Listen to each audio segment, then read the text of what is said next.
की माझ्या घरी 4 ते 5 वर्षापूर्वी धनंजय मुंडे स्वतः एक तेजस ठक्कर नावाच्या व्यक्तीबरोबर आले होते। ते अख्खा फाईलचा ठोकळा घेऊन आले होते।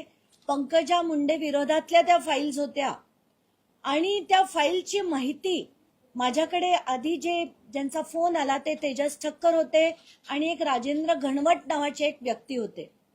आता हे सगळं तेव्हा ते माझ्याकडे फाईल घेऊन आले।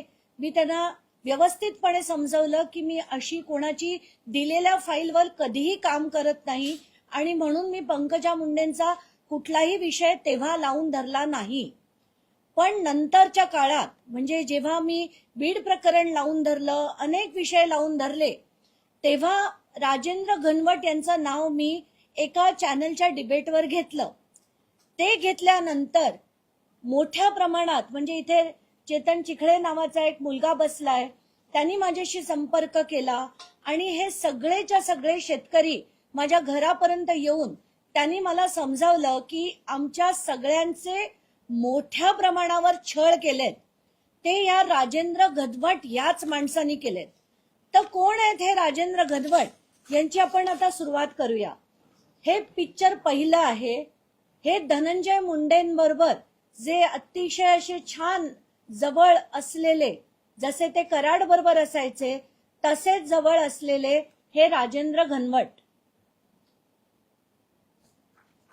Picture number 2 Venkateshwara industrial services या कंपनीबद्दल म्हणजे जी फ्लाय ॲश महाजनकोकडनं घ्यायची आणि मोठ्या प्रमाणावर बाहेर विकायची, ज्याच्यावर मी ऑफिस ऑफ प्रॉफिट याचे गुन्हा दाखल व्हावा म्हणून मी अजित पवारांना आणि मुख्यमंत्र्यांना भेटले। त्या व्यंकटेश्वरा इंडस्ट्रियल सर्व्हिसेस मध्ये डायरेक्टर जे आहेत म्हणजे याच्यात 2च डायरेक्टर आहेत, एक आहे राजश्री धनंजय मुंडे आणि दुसरे आहेत राजेंद्र घनवट, पोपटलाल घनवट। तिसरा हा जो फोटो आहे हे मी सगळे माध्यमांना माझ्या ब्रॉडकास्ट ग्रुपवरनं देणार आहे। तिसरा हा जो फोटो आहे हा जगमित्र शुगर नावाची जी कंपनी आहे याच्यात सुद्धा राजश्री मुंडे आहेत, याच्यात आधी धनंजय मुंडे वाल्मी कराड देखील होते। त्याच कंपनीत हे सुद्धा राजेंद्र पोपट घनवट हे आज तगायत डायरेक्टर म्हणून तिथे आहेत। एवढंच नाही तर त्यांचे इतरही म्हणजे पोपटलाल घनवट हे सुद्धा या कंपनीत आधी डायरेक्टर होते। यांनी काय काय केलंय तर 11 अशा शेतकऱ्यांची माझ्याकडे आता डिटेल्स आहेत, 11। ते या प्रत्येक शेतकऱ्याला छळून छळून म्हणजे त्याच्यात एका शेतकऱ्याची 20 कोटीची जमीन होती ती त्यांनी फक्त 8 लाखात व्यवहार केला। एकाची 1 कोटीची जमीन होती त्याचा 4 लाखात व्यवहार केला आणि जे त्यांच्या विरुद्ध लढले म्हणजे इथे आता मीरा सोनावणे आहेत, या चिखले ताई आहेत, या सगळ्यांविरुद्ध त्यांनी अफाट प्रमाणावर सगळ्यांवर गुन्हे दाखल केले, त्यांचा छळ केला।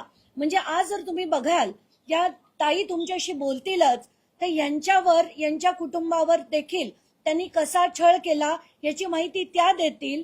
मीरा सोनावणे यांचं त्यांनी म्हणजे त्यांच्या जे व्यक्ती घरचे 1997 मध्ये वारले होते ते 2006 जिवंत दाखवून त्यांचा व्यवहार झाला असं दाखवलं आणि या जेव्हा त्यांच्याच शेतात काम करत होत्या तेव्हा बहिणीवरून अतिशय खालच्या दर्जाचं म्हणजे तिला एक रात्र माझ्याकडे पाठव असं म्हणून मग ह्या चिडल्या आणि चिडल्यावर त्यांना सरळ केलं म्हणून त्यांच्यावर 8 दिवसानंतर 307चा गुन्हा दाखल केला। जे शेतकरी त्यांच्या विरुद्ध लढायचे त्या सगळ्या शेतकऱ्यांविरुद्ध मानहानीचे नंतर कुठले कुठले त्यांनी गुन्हे 307चे गुन्हे अनेक लोकांवर, यांच्या बीराताईंच्या तर त्यांच्याबरोबर 9 लोकांवर त्यांनी गुन्हे दाखल केले आणि एवढंच नाही त्यांच्यापैकी एक माणूस हा एक PSI देखील आहे। अशा लोकांवर या माणसांनी अफाट गुन्हे केलेत। माझ्याकडे त्यांचे असंख्य व्हिडिओज आहेत ज्याच्यात ते सरळ म्हणतात की मला 2 मुलं आहेत, ती दोन्ही MBA आहेत। हे मी पोपट घनवट यांच्याबद्दल बोलतेय आणि त्याच्यात ते दोन्ही MBA आहेत, पण आम्ही सगळ्या चांगल्या राजकारण्यांशी संबंध ठेवले म्हणून आम्ही ती दहशत निर्माण करू शकलो आणि म्हणून आम्ही दहशत निर्माण करू शकलो असं नाही म्हटलंय, म्हणून आम्ही अशा अनेक जमिनी घेऊ शकलो, अनेक प्रोजेक्ट राबवू शकलो. तर शिवम बद्दल त्यांनी कसे तिथे मोठ्या प्रमाणात प्रोजेक्ट्स राबवलेत याची माहिती देखील त्यांनी त्या व्हिडिओमध्ये दिली आहे.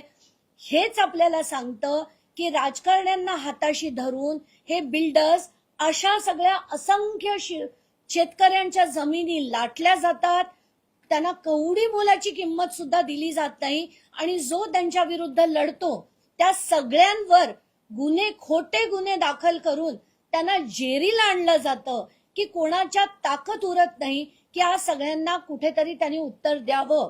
तर पोपटलाल घनवट यांना माझं आव्हान आहे, तुम्हाला हवे तेवढे तुम्ही माझ्यावर गुन्हे दाखल करायचे, गुन्हे तर तुम्ही करू शकत नाही, पण तुम्ही मानहानीचे किंवा कशाचे जे करायचे तुम्ही हव्या तेवढ्या केसेस करा.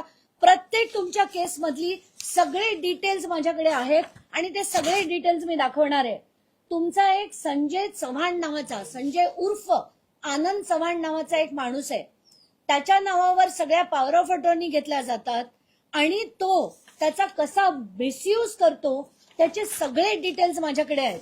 आणि एवढंच नाही तर या पोपट घनवट यांच्यावर असंख्य असे FIRs ऑलरेडी असताना हाच व्यक्ती त्याची बी समरी करून घेतो आणि याचे सगळे डिटेल्स आहेत.